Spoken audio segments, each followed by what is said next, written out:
जय गुरु जी, शुक्राना गुरु जी। ओम नमः शिवाय। शिव जी सदा साई। ओम नमः शिवाय। गुरु जी सदा साई। संगत जी, गुरु जी का अनंतम अनंतम शुक्राना, लख लख बार शुक्राना। हर चीज़ का शुक्राना, हर सांस का शुक्राना। संगत जी, आज मैं आपको बताने जा रहा हूँ, जिस भी को लगता है कि जैसे मंगलवार आता है, किसी के साथ मंगलवार को जैसे भारी होता है, जैसे भारी मतलब कुछ ना कुछ मतलब गलत हो जाता है मंगलवार वाले दिन, मतलब उसको ऐसा लगता है कि मेरे ऊपर भारी है।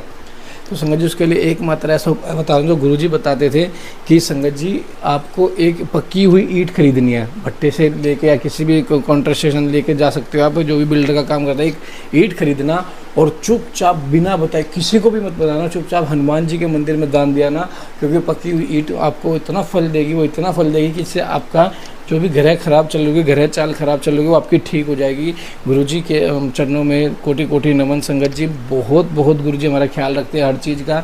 जय गुरु जी, शुक्राना गुरु जी। जय गुरु जी। जय गुरु जी।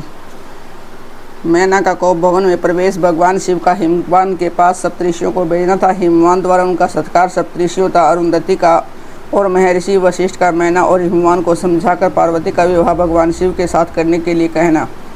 ब्रह्मा जी कहते हैं कि ब्राह्मण रूपधारी शिव जी के वचनों का मैना के ऊपर बड़ा प्रभाव पड़ा और उन्होंने दुखी होकर पति से कहा, गिरिराज, इन वैष्णव ब्राह्मण ने शिव जी की जो निंदा की है उसे सुनकर मेरा मन उनकी ओर से बहुत खीन एवं विरक्त हो गया है। शैलेश्वर रुद्र के रूप में शील और नाम सभी कुत्सित है। मैं उन्हें अपनी सुलक्षणा पुत्री कदापि नहीं दूंगी। यदि आप मेरी बात नहीं मानेंगे तो मैं निसंदेह मर जाऊंगी। अभी इस घर को छोड़ दूंगी तथा विष खा लूंगी और पार्वती के गले में फांसी लगाकर गहन वन में चली जाऊंगी, अथवा उसे महासागर में डुबो दूंगी, परंतु अपनी बेटी को रुद्र के गले में नहीं मरूंगी। ऐसे कहकर मैना तुरंत कोप भवन में चली गई और अपने हार को फेंककर रोती हुई धरती पर लौट गई। इधर भगवान शिव को इस बात का पता लगा, तब उन्होंने अरुंधति सहित सप्तऋषियों को बुलाया। मैना के पास जाकर उन्हें समझाने की आज्ञा दी। शिव जी का आदेश पाकर भगवान शिव को नमस्कार करके वे दिव्य ऋषि आकाश मार्ग से उस स्थान को चले गए जहाँ हिमवान की नगरी थी। उस दिव्यपुरी को देखकर उन सप्तऋषियों को बड़ा विस्मय हुआ। वे हिमाचलपुरी की परस्पर प्रशंसा करते हुए सब ऐश्वर्य से भरे पूरे हिमवान के घर जा पहुँचे। उन सर्वतुल्य सूर्य तुल्य तेजस्वी सातों ऋषियों को दूर से आकाश के रास्ते आते देख हिमवान को बड़ा विस्मय हुआ। वे बोले, ये 7 सूर्य तुल्य तेजस्वी मुनि मेरे पास आ रहे हैं। मुझे प्रयत्न पूर्वक इस समय इनकी पूजा करनी चाहिए। सबको सुख देने वाले हम गृहस्थ लोग धन्य हैं जिनके घर पर ऐसे महात्मा पदार्पण किया करते हैं। ब्रह्मा जी कहते हैं कि इसी समय वे मुनि आकाश से उतर के पृथ्वी पर खड़े हो गए। उनके सामने देख हिमवान बड़े आदर के साथ आगे बढ़े और हाथ जोड़कर मस्तक झुकाकर उन सप्तऋषियों को प्रणाम करने के पश्चात उन्होंने बड़े सम्मान के साथ उन सब की पूजा की तथा उन्हें आगे करके कहा, मेरा गृह आश्रम आज धन्य हो गया है। यो कहकर उन्हें बैठने के लिए भक्तिपूर्वक आसन ला कर दिया। जब वे आसनों पर बैठ गए तब उनकी आज्ञा लेकर हिमवान भी बैठे और वहाँ उन ज्योतिर्मय महर्षियों से इस प्रकार बोले। हिमवान ने कहा, आज मैं धन्य हूँ, कृत कहता हूँ, मेरा जीवन सफल हो गया है। मैं लोक में बहुत से तीर्थों की बात दर्शनीय बन गया, क्योंकि आप जैसे विष्णु रूपी महात्मा मेरे घर पधारे हैं। आप लोग पुण्य काम हैं। हम दीनों के घरों में आपका क्या काम हो सकता है। तथापि मुझ सेवक के योग्य यदि कोई कार्य है तो कृपा पूर्वक उसे अवश्य कहें। उसे पूर्ण करने से मेरा जीवन सफल हो जाएगा। ऋषि बोले, शैलराज, भगवान शिव को जगत का पिता कहा गया है और शिवा जगन्माता मानी गई है, अतः तुम्हें महात्मा शंकर को अपनी कन्या देनी चाहिए। हिमालय, ऐसा करके तुम्हारा जन्म सफल हो जाएगा तथा तुम जगत गुरु के भी गुरु हो जाओगे, इसमें संशय नहीं है। मुनीश्वर सप्तऋषियों का यह वचन सुनकर हिमवान ने दोनों हाथ जोड़कर उन्हें प्रणाम करके कहा। हिमालय बोले, महाभाग सप्तऋषियों, आप लोगों ने जो बात कही है उसे शिव की इच्छा से मैंने पहले ही मान रखा था, किंतु प्रभु इन दिनों एक वैष्णव धर्मी ब्राह्मण ने आकर भगवान शिव के प्रति प्रसन्नतापूर्वक बहुत सी उल्टी बातें बताई हैं। तभी से शिव की माता का ज्ञान भ्रष्ट हो गया है। वे अपनी बेटी का विवाह उस योगी रुद्र के साथ नहीं करना चाहती। ब्राह्मणों, वे बड़ा भारी हट करके मैले कपड़े पहन को भवन में चली गई और समझाने पर भी नहीं समझ रही थी। मैं उस वैष्णव ब्राह्मण की बात सुनकर ज्ञान भ्रष्ट हो गया हूँ। आपसे सच कहता हूँ, भिक्षुक रूपधारी महेश्वर को बेटी देने की मेरी भी अभी अच्छा नहीं है। ब्रह्मा जी कहते हैं कि नादरी मुनियों के बीच में बैठे हुए शैलराज शिव की माया से मोहित हो उपयुक्त बातें कहकर चुप हो गए। तब उन महर्षियों ने सप्तऋषियों ने शिव की माया की प्रशंसा करके मैना के पास अरुंधति को भेजा। पति की आज्ञा पाकर ज्ञान दयायिनी अरुंधति देवी तुरंत उस घर में गई जहाँ मैना और पार्वती थी। वहाँ जाकर देखा कि मैना शोक से आकुल होकर पृथ्वी पर गिर पड़ी है।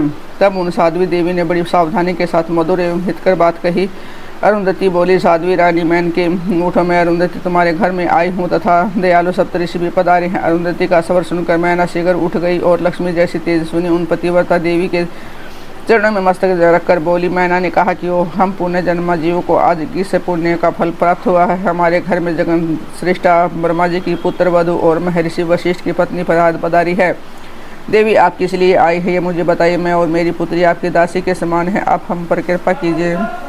मेनका के ऐसा कहने पर साध्वी अरुंधति ने उनको बहुत अच्छी तरह समझाया। बुझा उन्हें साथ लेकर प्रसन्नतापूर्वक उस स्थान पर आई जहाँ वे सप्तऋषि विद्यमान थे। सप्तऋषि गण बात चित्त में बड़े निपुण थे। जब उन्होंने भगवान शिव के युगल चरणारविंदों का समन करके शैलराज को समझाना आरंभ किया।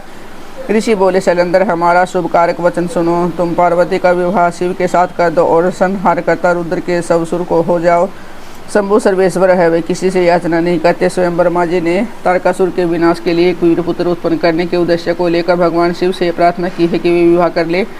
भगवान शंकर तो योगियों के शिरोमणि है, विवाह के लिए उत्सुक नहीं है। केवल ब्रह्मा जी की प्रार्थना से ही वे महादेव हमारी कन्या का पानी ग्रहण करेंगे। तुम्हारी पुत्री ने जब तपस्या की थी तो उस समय उनके सामने उन्होंने विवाह की प्रतिज्ञा कर ली थी। इन्हीं दो कारणों में से योगराज शिव विवाह करेंगे। ऋषियों की ये बात सुनकर हिमालय हंस पड़ी और कुछ भयभीत हो विनय पर बोले।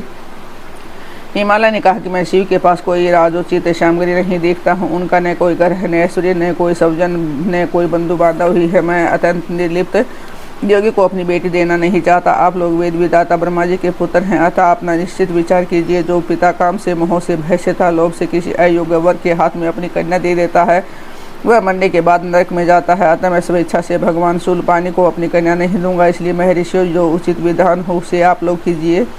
मुनीश्वर नारद हिमाचल के इस वचन को सुनकर बातचीत करने में निपुण महर्षि वशिष्ठ ने उनसे योग कहा कि वशिष्ठ बोले, शैलेश्वर मेरी बात सुनो। यह सर्वथा तुम्हारे लिए हितकारक, धर्म के अनुकूल, सत्यता इहलोक और परलोक में सुखदायक है। शैलराज लोक तथा वेद में 3 प्रकार के वचन उपलब्ध होते हैं। शास्त्रज्ञ पुरुष अपने निर्मल ज्ञान दृष्टि से उन सब प्रकार के वचनों को जानता है। एक तो वह वचन है जो तत्काल सुनने में बड़ा सुंदर लगता है, परंतु पीछे वह असत्य एवं हितकारक सिद्ध होता है। ऐसा वचन बुद्धिमान शत्रु ही कहता है, इसे कभी हित नहीं होता। दूसरा वह है जो आरंभ में अच्छा नहीं लगता, उसे सुनकर अप्रसन्नता ही होती है, परंतु परिणाम में वह सुख देने वाला होता है। इस तरह का वचन कहकर दयालु धर्मशील बांधव वंजन हितत्व का बोध कराता है। तीसरी श्रेणी का वचन यह है कि जो सुनते ही अमृत के समान मीठा लगता है और सब काल में सुख देने वाला होता है। सत्य ही उसका सार होता है, इसलिए वह हितकारक हुआ करता है। ऐसा वचन सबसे श्रेष्ठ और सबके लिए अभीष्ट है। शैलराज, इस तरह नीति शास्त्र में 3 प्रकार के वचन कहे गए। इन तीनों में से तुम्हें कौन सा वचन अभीष्ट है बताओ, मैं तुम्हारे लिए वैसा ही वचन कहूँगा। भगवान शंकर संपूर्ण देवताओं के स्वामी हैं, उनके पास बाह्य संपत्ति नहीं है। इसका कारण यह है कि उनका चित्त एकमात्र ज्ञान के महासागर में मगन रहता है। जो ज्ञानानंद आनंद स्वरूप और सबके ईश्वर हैं, उन्हें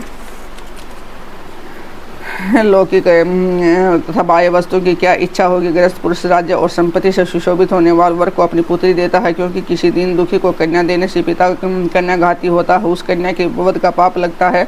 कौन जानता है कि भगवान शंकर दुखी हैं, कुबेर जिनके किंकर हैं और अपनी भृंगभूमि की लील मात्रा से संसार की सृष्टि और संहार करने में समर्थ हैं। उन्हें गुणातीत परमात्मा और प्रकृति से परमेश्वर कहा गया है।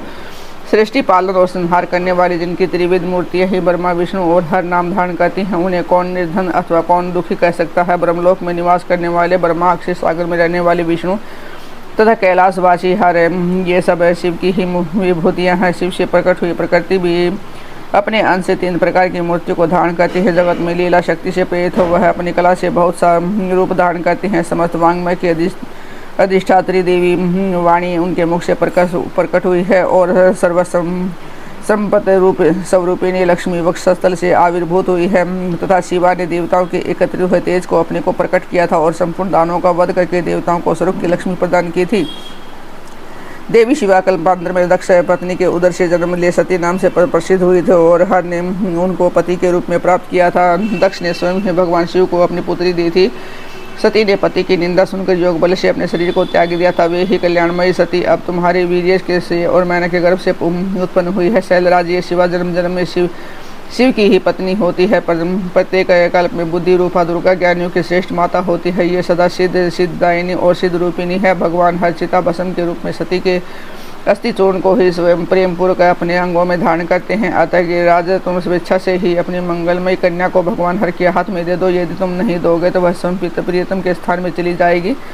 देवेश्वर शिव तुम्हारी पुत्री का अत्यंत अनंत क्लेश देखकर ब्राह्मण के रूप में इसकी तपस्या के स्थान पर आए थे और इसके साथ विवाह की प्रतिज्ञा करके उसे आश्वासन एवं वर देकर अपने आश्वास स्थान को लौट गए थे। गिरे पार्वती की परम प्रार्थना से ही शंभु ने तुम्हारे पास आकर उसके लिए याचना की और तुम दोनों ने शिव भक्ति में मन लगाकर उनकी उस याचना को स्वीकार कर लिया था। गिरीश्वर बताओ फिर किस कारण से तुम्हारी बुद्धि विपरीत हो गई।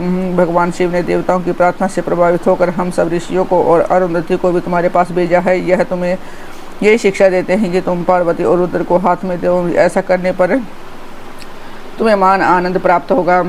और शैलेंद्र, यदि तुम स्वेच्छा से अपनी बेटी शिवा को शिव के हाथों में नहीं दोगे तो भावी के बल से इन दोनों का विवाह हो जाएगा। तात भगवान शंकर ने तपस्या में लगी हुई पार्वती को ऐसा ही वर दिया है। ईश्वर की दी हुई प्रतिज्ञा कभी पलट नहीं सकती। गिरिराज, ईश्वर के वश में रहने वाले समस्त साधु पुरुषों को भी प्रतिज्ञा का संसार में किसी के द्वारा उल्लंघन नहीं होना कठिन है, फिर साक्षात ईश्वर की प्रतिज्ञा के लिए तो कहना ही क्या है। जय गुरु जी, शुक्राना गुरु जी, संगत जी गुरु जी का अनंत मंत्र, शुक्राना लख लख बार, शुक्राना अर्चित बार, शुक्राना संगत जी। 7 तारीख गुरु जी का बर्थडे, लंगर सेवा होगी। कोई भी संगत जी कॉन्ट्रीब्यूशन कर सकते हैं। जय गुरु जी, शुक्राना गुरु जी।